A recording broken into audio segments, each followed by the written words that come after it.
Hello दोस्तों, इस video में बात करते हैं हम कि एक परफेक्ट एंट्री को आइडेंटिफाई कैसे किया जाता है और चार्ट पे एनालिसिस कैसे किया जाता है कि कॉल साइड की एंट्री लेना है या पुट साइड की एंट्री लेना है। तो चलिए शुरू करते हैं। तो यहाँ पे मैंने बैंक निफ्टी का चार्ट लगा रखा है।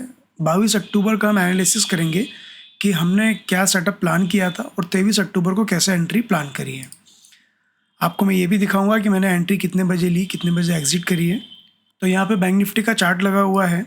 अब यहाँ पर हम चार्ट को देखेंगे तो आप यहाँ पर ध्यान से देखिए कि 21 अक्टूबर को जो सेलिंग हुई थी उस सेलिंग का 0.5 का जो एरिया था वो ये एग्जैक्ट एरिया था।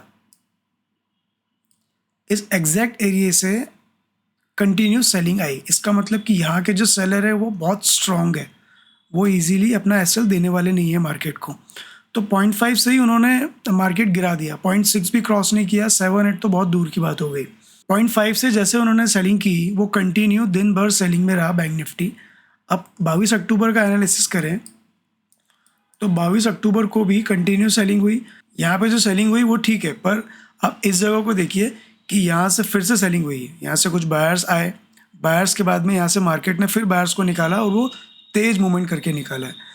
तो यहाँ पर आप चेक करो, मैं 5 मिनट में इसको शिफ्ट करता हूँ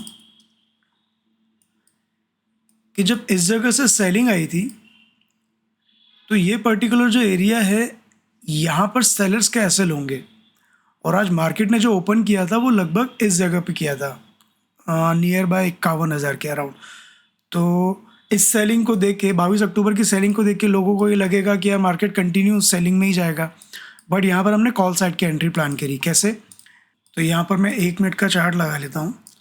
अब यहाँ पे मैंने क्या आइडेंटिफाई किया, जो यहाँ से फ्रेश सेलिंग जो हुई थी, मैं आपको पेन से मार्क करके दिखाता हूँ।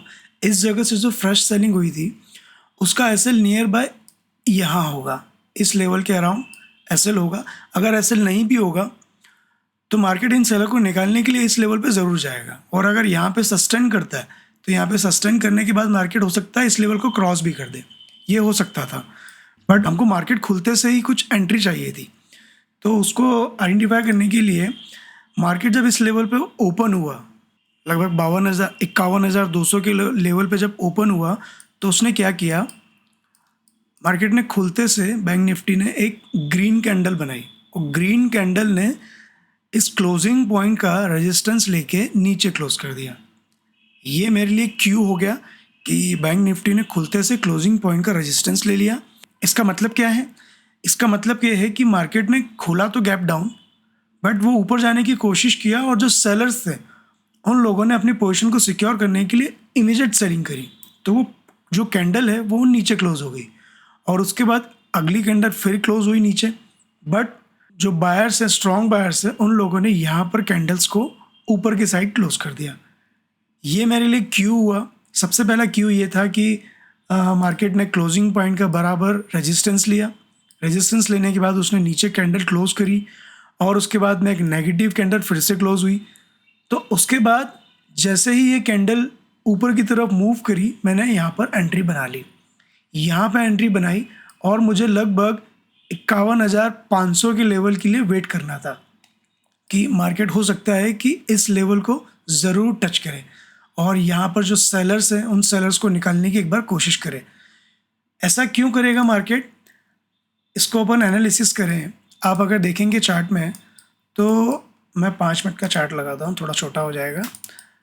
आप यहाँ पर देखो, प्रीवियस डे पे यहाँ पे मार्केट में बायर्स कंटिन्यू आए, मार्केट में कंटिन्यू बायर्स आए। अब हुआ क्या कि सेलर्स उन पे हावी हुए और कंटिन्यू उनके एसएल हंटिंग हो चुकी है। तो यहाँ के जो बायर्स हैं वो निकल चुके, यहाँ के जो बायर्स हैं उनका एसएल सेलर्स ने खा लिया।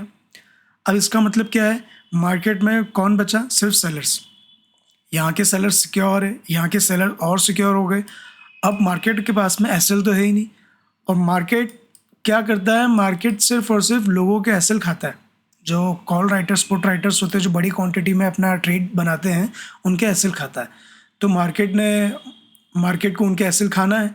और यहाँ पर दिक्कत क्या है कि डाउन साइड में एसएल ही नहीं है। क्यों? क्योंकि बायर्स तो निकल चुके हैं और सेलर्स ही बचे हुए हैं। तो मार्केट अगर नीचे आएगा, तो अगर मार्केट कंटिन्यू नीचे मूव करता है तो उसका कुछ मतलब नहीं रहेगा। इससे तो नॉर्मल जो सेलर्स हैं वो मार्केट में आके इजीली पैसा बन जाएगा, और इतना इजीली पैसा तो शेयर मार्केट में बनता नहीं, ये आप सब जानते हैं।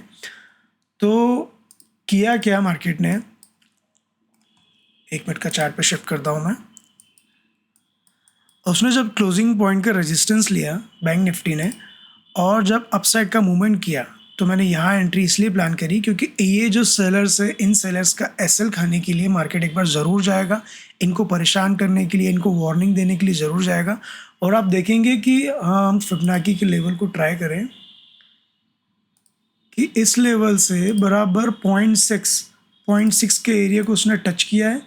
0.5 के ऊपर क्लोजिंग नहीं दी उसने, 0.6 को टच करके वो नीचे आया है। इसका मतलब कहीं ना कहीं अभी भी मार्केट में सेलिंग स्ट्रॉन्ग है, और वहाँ से कंटिन्यू फॉल किया मार्केट। तो ये मेरा रीज़न था ट्रेड लेने का, और यहाँ पे मैं दिखाता हूँ कि मैंने ट्रेड भी कितने बजे लिया था और कितने बजे काट दिया। आप यहाँ पे चेक करिए कि मैंने जो ट्रेड है वो बैंक निफ्टी का लिया था 9:17 पे मैंने ट्रेड लिया, और जैसे ही मैंने ट्रेड लिया 197 रुपये 40 पैसे पर मेरा ट्रेड एग्जीक्यूट हुआ था। बहुत छोटी सी क्वांटिटी में ट्रेड करता हूँ मैं। इसके बाद 9:17 पे ही मुझे ट्रेड काटना पड़ा, क्योंकि जो मेरा टारगेट है उससे मुझे ज़्यादा टारगेट मिल चुका था, अचीव हो चुका था।